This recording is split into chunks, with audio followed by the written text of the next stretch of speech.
8 anos após a morte, Chico Xavier nunca esteve tão vivo. Ele voltou de forma assombrosa em livros, documentários, exposições e no cinema. Ele já foi chamado de louco e santo, fraude. Se seu nome está nas nuvens, não é à toa. Em 2010, comemora-se o centenário de seu nascimento. Veja como Francisco Cândido Xavier fez as pessoas olharem de outra forma para a vida e para a morte. O homem que viveu entre dois mundos deve estar com a alma lavada.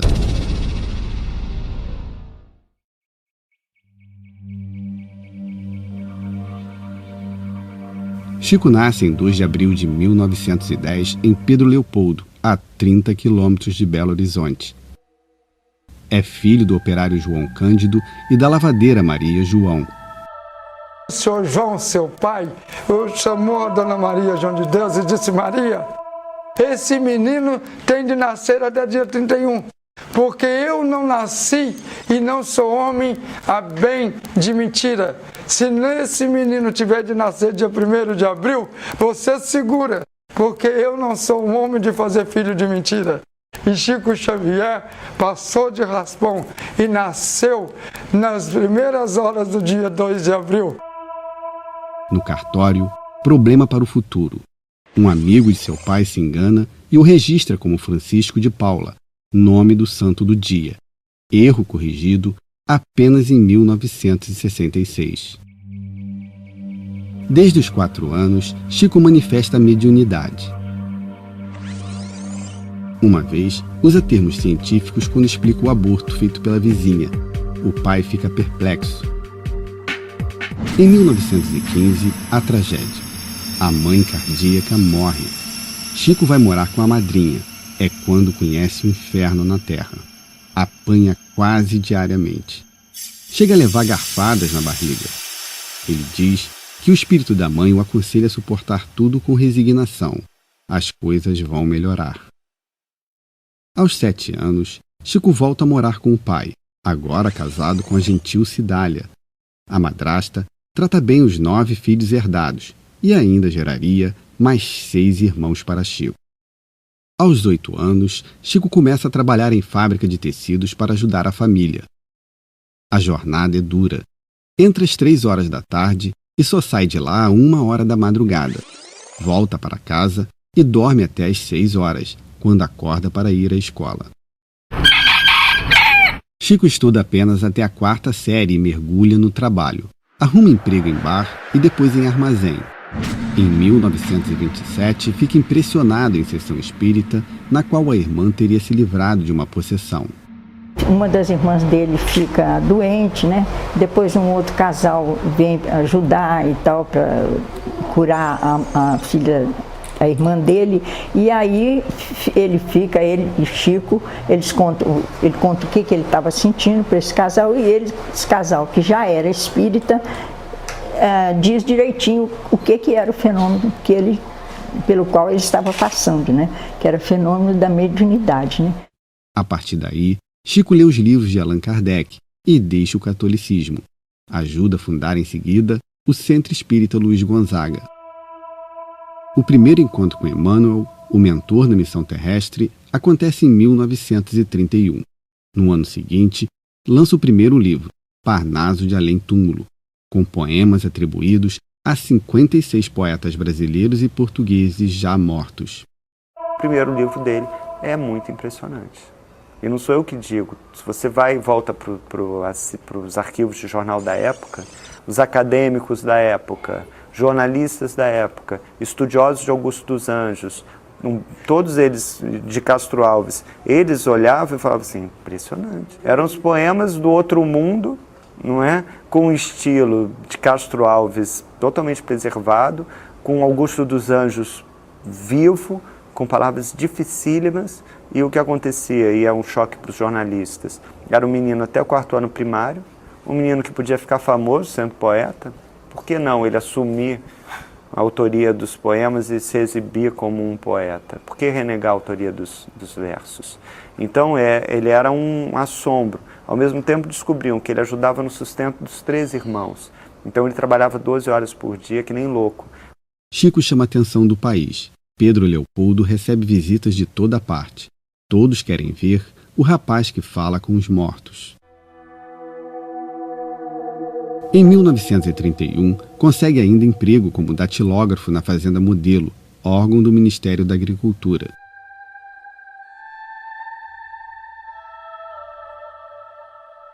O médium sofre duro golpe em 1944. O conceituado jornalista Davi Nasser e o fotógrafo Jean Manzon o enganam. Os dois se apresentam como americanos, dão nomes falsos e o convencem a conceder entrevista que só seria publicada no exterior. Na verdade, a matéria ganha as páginas da revista O Cruzeiro. Chico se sente ridicularizado.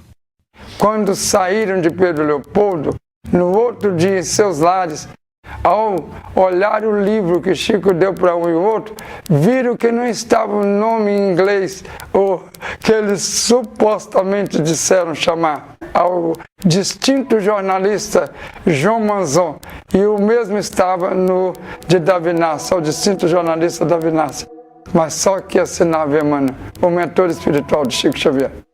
Logo depois, ao menos uma vitória. Livros atribuídos a Humberto de Campos e psicografados por Chico Xavier são alvos de disputa judicial. A viúva do escritor reivindica direitos autorais sobre as obras mediúnicas, mas ela não tem sucesso na ação. Chico Xavier vive para a caridade e a divulgação da doutrina espírita. Jamais casaria ou namoraria. Alega não ter vindo a esta vida para o matrimônio. Não viveria um grande amor.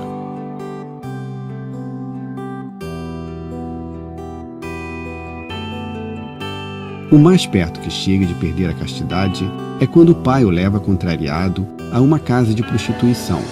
Faz sucesso, mas não como conquistador. As meninas suspendem o atendimento naquela noite para orar e ouvi-lo.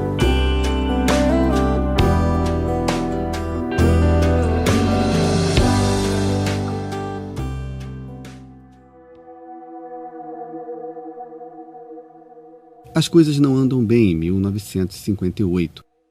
O sobrinho de Chico, Amaury Pena, procura o Diário de Minas e declara que também psicografava, mas admite que os escritos eram frutos da imaginação, não de espíritos. Acrescenta que o tio também enganava as pessoas. O jornal espírita O Reformador reproduz a matéria e defende Chico. O pai admite que Amaury é alcoólatra e doente. Em seguida, o rapaz é internado em sanatório. Chico minimiza o caso e lamenta a situação do sobrinho.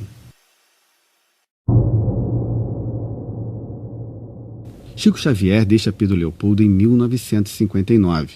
Vai morar em Uberaba, onde já vivia o médium Valdo Vieira, parceiro em várias obras. A saúde já não vai bem. Ele sofre de catarata incurável no olho esquerdo. Obtém a aposentadoria do Ministério da Agricultura em 1961. Durante viagem aos Estados Unidos em 1965, visita o túmulo de Marilyn Monroe. Psicografa a mensagem em que a atriz nega ter se suicidado.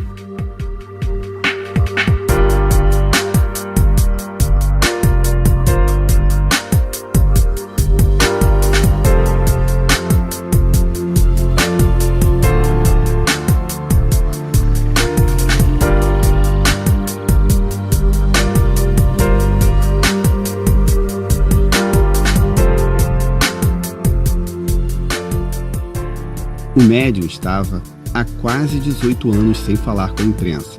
Segundo Chico, Emmanuel só o liberaria para entrevista depois que escrevesse 100 livros. O jornalista Saulo Gomes começa a fazer pedidos para entrevistá-lo em 1967. Através de um grupo de espíritas de várias cidades brasileiras, inclusive de Uberaba, eu mandei inúmeros recados ao Chico e durante 7 meses nós ficamos naquela tentativa, no verdadeiro namoro para uma aproximação, a fim de conseguir uma entrevista com ele. A persistência de Saulo é recompensada quando o médium, enfim, lança a 100ª obra em 1968.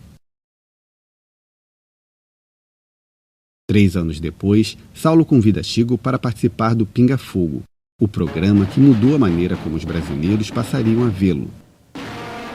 Nós tínhamos judeu, líder católico, evangélico, ateu, indiferente, colegas audaciosos, outros que levaram o pensamento sarcástico para fazer determinadas perguntas ao Chico. Todos nós achamos que poderíamos ter alguns incidentes desagradáveis.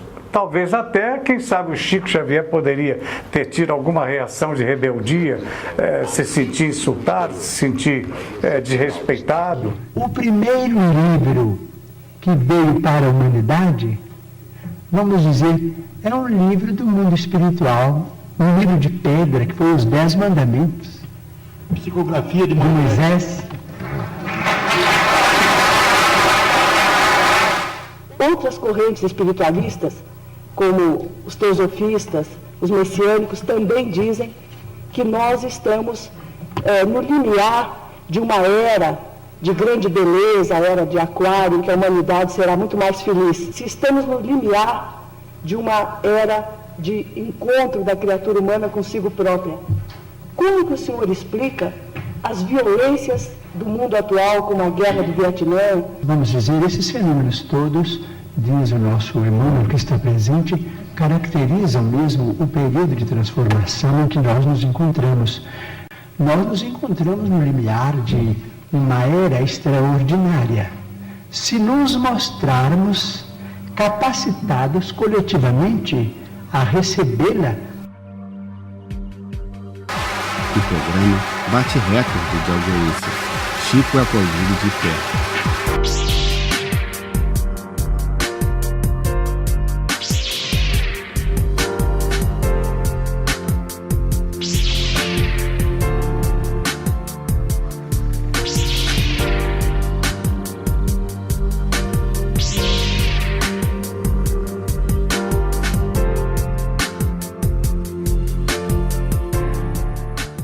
O médium ganha, finalmente, o reconhecimento.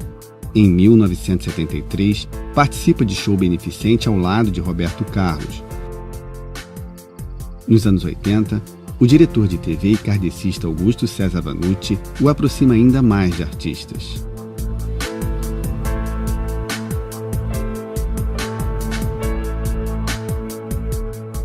Chico recebe mais de uma centena de títulos de cidadania.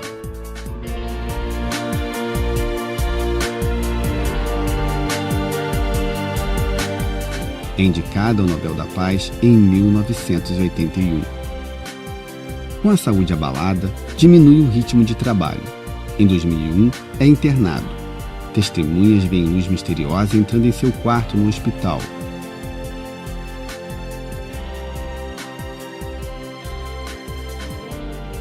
A partir daquele dia, ele se recupera e recebe alta.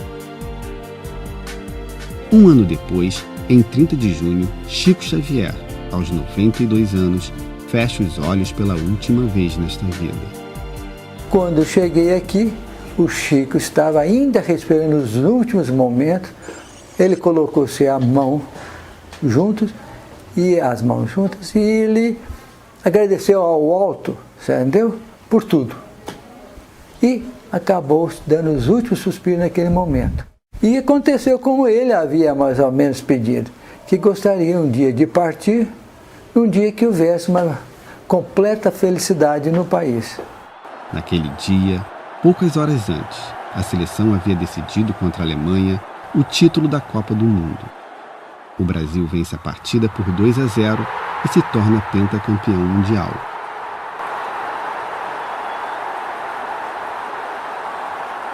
Ele me disse para não ficar muito ansioso que o Brasil iria ganhar.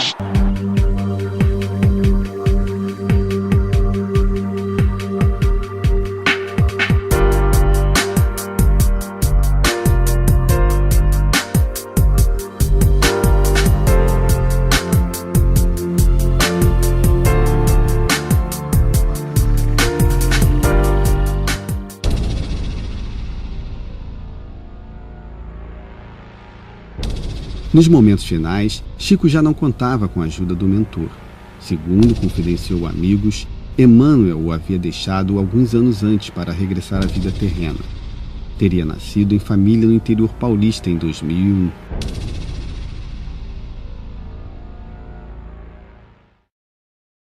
Geraldo Lemos Neto conviveu muitos anos com o médium.